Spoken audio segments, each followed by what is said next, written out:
Marshallville, the forgotten glass village of New Jersey. Today it is quiet, just a road, a river, and a few old homes. But in the early 1800s, this place was built around industry.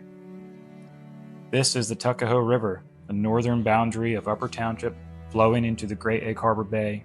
It is calm now, but in the early 1800s it was a busy thoroughfare. 2- and 3-mast schooners traveled up and down these waters. Businesses operated on both sides of the river. Boats carried glass, iron goods, lumber, cranberries, and farm produce. This was not scenery, it was infrastructure. Bridges and rail lines came later. Industry followed the river, and where transportation meant raw materials, villages formed. One of them stood here, Marshallville. Marshallville sits along the Tuckahoe River in Upper Township, Cape County, New Jersey. It never became a city, it never grew large, but for decades it was a working industrial village tied directly to glassmaking and river trade.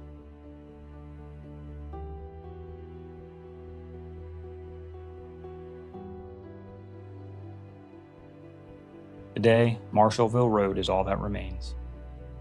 As you travel this road now, it feels like nothing was ever here, but this narrow stretch once formed the spine of a small town. Randall Marshall was a businessman with interest in Port Elizabeth. He owned a quarter interest in the Union Glass Company there, along with a tannery and a store.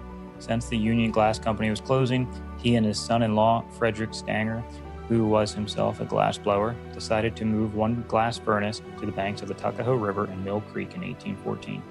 The furnace became a 4-pot operation, and it created a town. Marshall built more than 20 houses for his workers and larger homes for his children as they married and settled nearby. Records show there was a schoolhouse, a chapel, a tavern, and a country store that also served as a post office. This quiet road once led into a place shaped by furnaces, docks, ships, and families.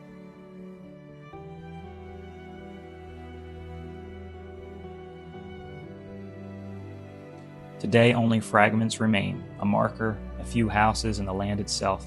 Much of what we know about Marshallville was preserved in the writings by local resident and historian Margaret Folger, who documented the village before its memory faded.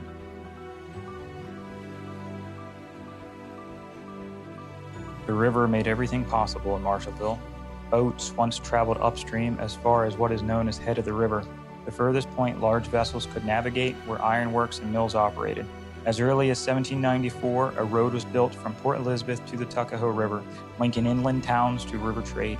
The connection drew industry here. Along Marshallville Road stood houses built from native timber. Later came brick homes, including a Flemish Bond brick house built by Randall Marshall for himself, designed with 2 front doors, one for family and one for his office. Nearby were workers' houses, including a 2-family dwelling attached to larger structures, and outbuildings, smokehouses, ice houses, chicken coops, barns, and sheds. The heart of the village was a large store built between the road and the river. Behind it ran a long dock stretching towards the glass factory. Old store records show that almost anything could be purchased there, and that the goods were often traded by barter rather than cash. The store is gone now. By 1930, only a small house stood on the site. Along the river bank, shipbuilder William Burley constructed vessels. In 1847, he built a ship named the Mary Marshall for the glass company. Life here was physical and unforgiving. One winter night, a ship froze solid into the river, and its cargo had to be carried across the ice by hand to shore. Photographs show the old covered bridge, dirt roads, modest homes, wharves, and the river landing. Not a legend, a working place, a village.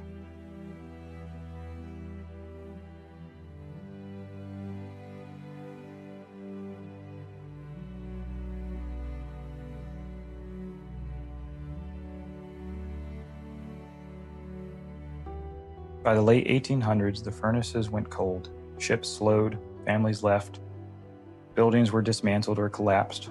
Marshallville did not fall, it faded, house by house, furnace by furnace, until the town became part of the landscape again. What remains is a road, a river, a few structures, and a history written into the land. Marshallville is gone, but it is not lost.